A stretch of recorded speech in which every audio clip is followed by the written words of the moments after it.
Uns aos outros, assim como eu vos amei, disse o Senhor.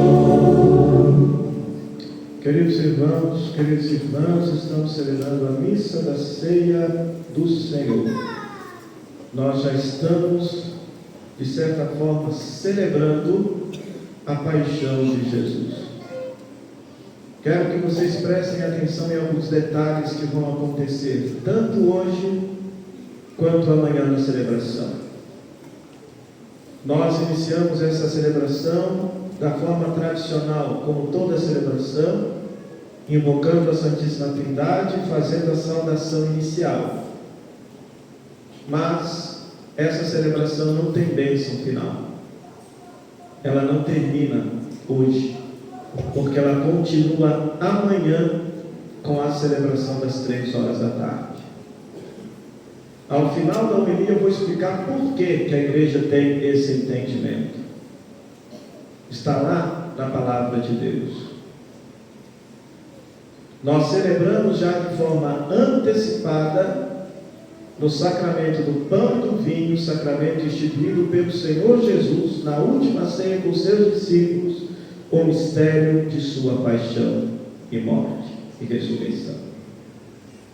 Cada vez que nós participamos da Santa Missa, é como se nós estivéssemos novamente, pela fé, no Calvário, assistindo Jesus dar a sua vida por cada um de nós. Mas antes de chegar nesse mistério, o Evangelho de hoje, a tradição joanina deixa para o capítulo 6 o discurso eucarístico de Jesus. Jesus, na última ceia com seus discípulos, em João, ele não institui a Eucaristia, mas ele institui 2 coisas. Em primeiro lugar, o mandamento do amor: amai-vos uns aos outros como eu vos tenho amado. É o problema da gente ter um texto numa outra língua e traduzi-lo para o português. Porque está certo dizer amai-vos uns aos outros como eu vos amei? Está, mas está incompleto. Porque o tempo verbal do verbo amar neste versículo é o tempo passado, é uma ação passada que continua no presente. Então, por isso, a tradução mais acertada é: amai-vos uns aos outros como eu vos tenho amado, porque Jesus está vivo e ressuscitado e continua a nos amar aqui e agora. Se o Antigo Testamento tinha o mandamento de amar o próximo como eu me amo, ame o próximo como a si mesmo, o critério agora é outro: eu devo amar o próximo como Jesus o ama. E como que Jesus ama a mim e a você? Dando a vida na cruz. Essa é a medida do amor de Cristo. O gesto de Jesus lavar os pés quer exemplificar 2 coisas. Em primeiro lugar, que Jesus nos ama. E ama inclusive os inimigos, porque não sei se vocês repararam, Jesus lavou o pé de Judas também. Jesus amou Judas. Judas não se deixou amar por Jesus. Jesus, em dado momento, assume essa postura do servo ou do filho mais novo da casa, tomando uma toalha ou um avental e lavando os pés dos discípulos. É um gesto de hospitalidade, para mostrar como que a gente deve viver a nossa vida cristã. Quem participa da Eucaristia tem de estar disposto a colocar a sua vida a serviço dos demais. É assim que nós amamos o próximo como Jesus o ama. Porque, repito, Jesus está constantemente nos amando, constantemente entregando a sua vida novamente por nós em cada Santa Missa nesse altar. Ele se dá a ti para que você se dê ao outro. Então aprendamos esse exemplo de Jesus, tão bonito, da humildade. Jesus é Deus, e a nossa postura diante de Deus é normalmente a gente se prostrar, a gente se ajoelhar. Os deuses pagãos queriam isso de todos, que a gente se prostre, que a gente se humilhe diante deles. O nosso Deus é diferente. Ele se coloca ao pé de cada um, para lavar o pé de cada um, para dar a vida dele por cada um. Ele se esvazia da sua glória e do seu poder, para nos dar a sua própria vida. Aprendamos essa lição. Mas agora a gente vai para a última ceia dos sinóticos, Mateus, Marcos e Lucas, e também aqui na segunda leitura que nós escutamos da carta de São Paulo aos Coríntios. Segundo os sinóticos, a última ceia que Jesus fez foi uma ceia de Páscoa, que era uma festa religiosa dos judeus, na qual se celebrava a libertação da escravidão do Egito. Essa festa, o ritual da festa está descrito na primeira leitura que nós ouvimos, está lá no Êxodo. Tinha que se sacrificar um cordeiro, pegar o sangue do cordeiro, aspergir as portas da casa, porque quando o anjo exterminador passasse e visse a marca na porta, passava aquela casa. A Páscoa significa passagem. O anjo exterminador passou por todas as casas, pulou todas as casas que tinha o sangue do cordeiro marcado. A fé cristã vai entender: o nosso cordeiro pascal é Jesus. Se a nossa vida está marcada com o sangue do cordeiro que foi derramado por nós, o anjo exterminador da morte eterna, passará por nós e não fará a nós nenhum dano, porque o cordeiro pascal, Jesus, foi imolado para nos dar a vida eterna. Esse é o sentido cristão da Páscoa.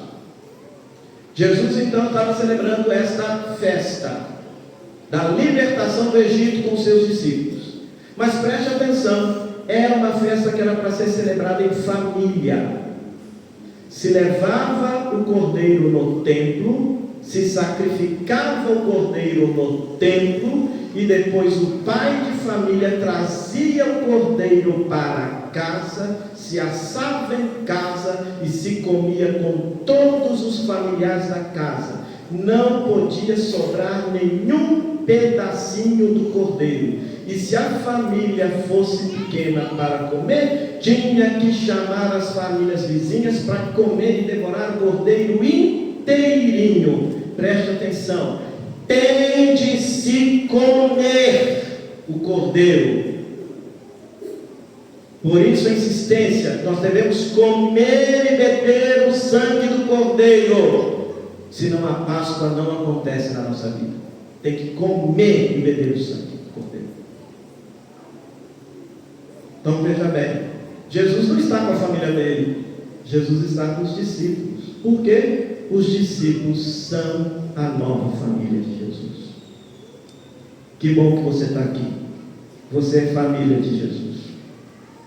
Jesus quis ardentemente comer esta Páscoa com você. Toda vez que você participa da Santa Missa, que te dá aquele desejo de estar pertinho de Jesus, saiba que quem colocou esse desejo no seu coração foi Jesus. Porque Jesus desejou ardentemente essa ceia pascal contigo. Por isso, não falte a Santa Missa por qualquer coisa. É o bem mais sagrado que a nossa fé tem. É o próprio Jesus presente na Eucaristia.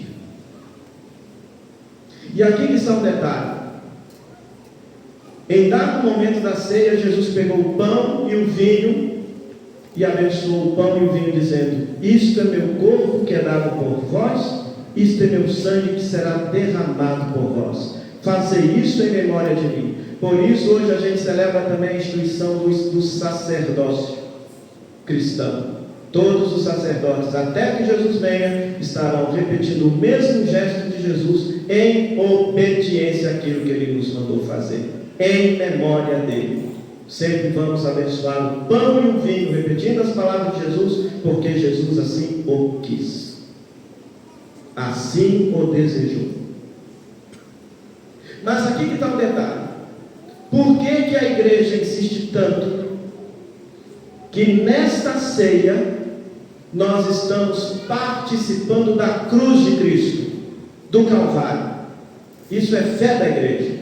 Em cada Santa Missa nós estamos participando do Calvário. Alguns estudiosos biblistas norte-americanos têm feito uma reflexão muito interessante. E a partir daquilo que era a ceia judaica. Numa ceia judaica de Páscoa, tinha que se tomar 4 cálices de vinho, que faziam 4 memórias distintas: a memória da escravidão no Egito, a memória da libertação do Egito, o chamado cálice da bênção, na qual se dava graças por estar celebrando aquela Páscoa naquele momento, e o último cálice, que era o chamado cálice da consumação, com o qual se terminava a ceia pascal. Quando nós vemos lá em Paulo, numa das cartas ele diz: é o cálice da bênção que nós abençoamos.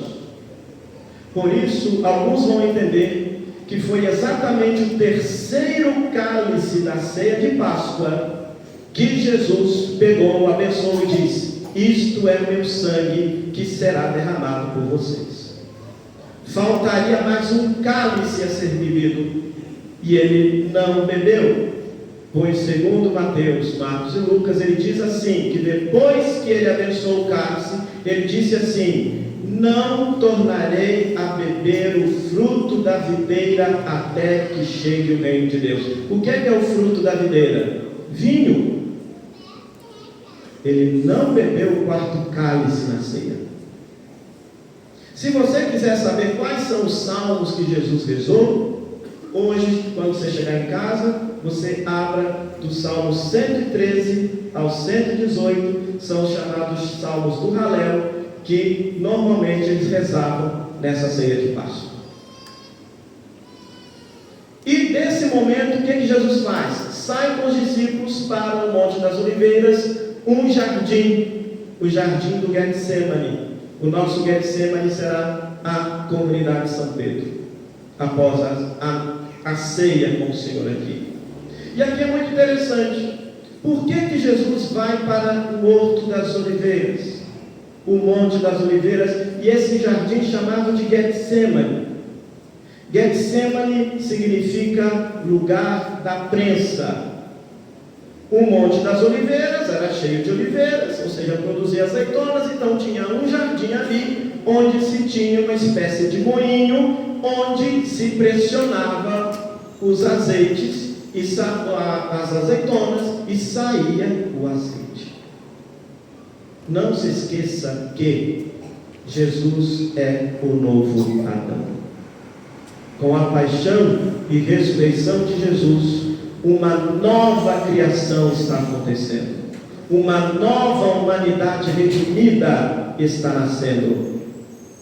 Jesus vai para o jardim de Getsemane para fazer um eco ao jardim do Éden, onde os nossos primeiros pais, Adão e Eva, pecaram e colocaram o mundo todo em desgraça.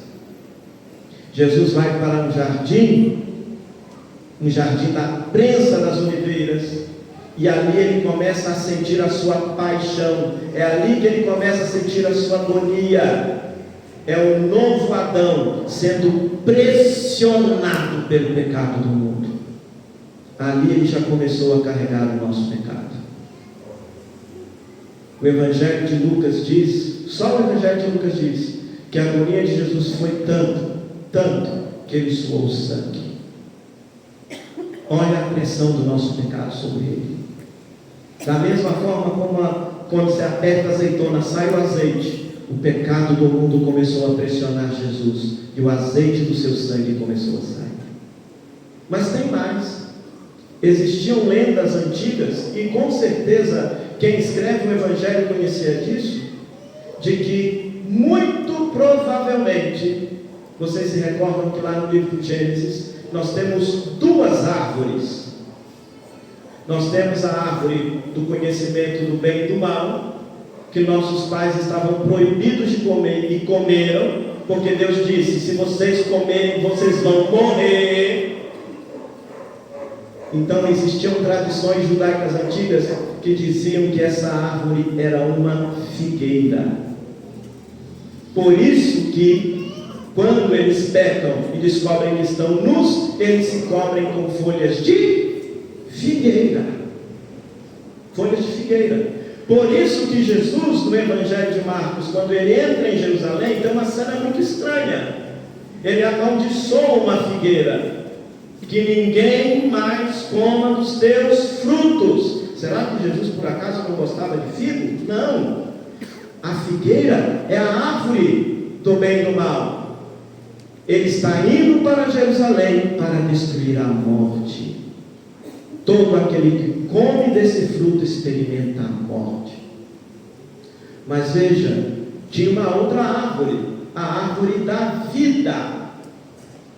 E essas lendas, essas histórias judaicas que Jesus e os evangelistas conheciam, diziam que esta árvore da vida era uma árvore de oliveira. Eles sabiam que o azeite era medicinal, era usado para tratar doenças, feridas. Você por acaso sabe de que é feito o óleo do batismo, o óleo do crisma e o óleo dos enfermos? Adivinha? Óleo de oliveira. Mas Jesus ali começa a sentir o peso da sua paixão, porque ele vai mostrar agora uma nova árvore da vida, que é a cruz. Você se recorda que eu meditei com vocês que a cena de Jesus crucificado, Jesus é o novo Adão, a cruz é a árvore, mas ao mesmo tempo Jesus é o fruto que está pendurado na nova árvore da vida. Será exprimido pelos nossos pecados, vai derramar todo o seu sangue, e nós não afirmamos que a sua vida, o seu sangue nos salva, cura e liberta? É o novo azeite que nos dá a nova vida. Mas preste atenção, lá no Horto das Oliveiras, quando Jesus inicia a sua agonia, e já vou chegando para o final, veja bem, ele diz assim: Pai, afasta de mim este, qual cálice? O quarto cálice que faltava beber. É o cálice da paixão. Depois, só o Evangelho de João mostra isso. Quando Jesus está na cruz, e Jesus diz assim: tenho sede, e alguém oferece o que para Jesus? Vinagre. Vinagre nada mais era do que vinho azedo. Era vinho, mas azedo, amargo. Na cruz Jesus bebeu o vinho, e ao beber o vinho disse: está consumado. Ali ele bebeu o quarto copo. Ou seja, Jesus estendeu desde o momento da ceia até o momento da sua paixão a ceia pascal.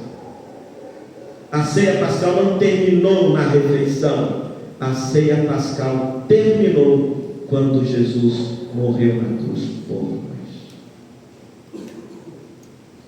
Já está lá no Evangelho.